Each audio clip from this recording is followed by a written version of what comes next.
আসসালামু আলাইকুম। আজকের রেসিপি হচ্ছে শাক দিয়ে মাছ রান্না। আজকে আমি ডাঁটা শাক রান্না করব।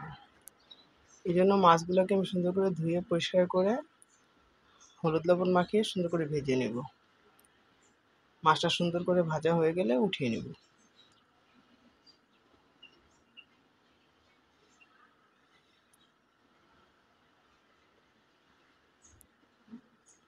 এখন সেই একই কড়াইয়ের মধ্যে আমি পেঁয়াজ দিয়ে দিব।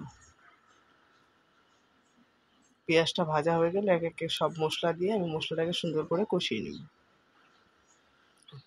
এখানে আমি হলুদ, মরিচ, আদা, রসুন দিয়ে মশলাটাকে ভালো করে কষিয়ে নিয়েছি। আর পরিমাণ মতো দিয়ে দেব লবণ।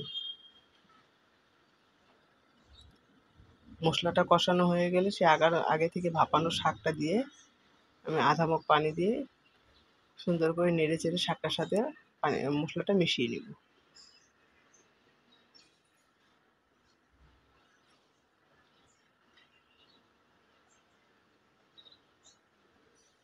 সুন্দর করে মেশাতে হবে। শাকটা মেশানো হয়ে গেলে আমি এখন উপরে থেকে মাছগুলো দিয়ে দিব।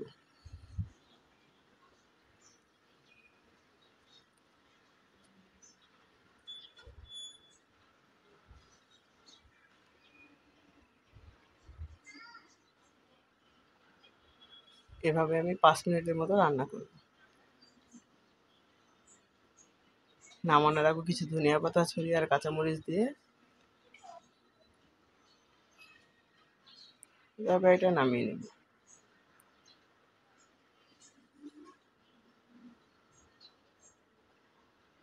তরকারির ঝোলটা আঠালো হয়ে আসলে এখন আমি তরকারিটা নামিয়ে নেব।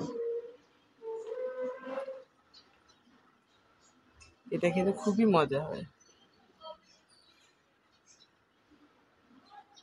এভাবে একবার ট্রাই করে দেখবেন।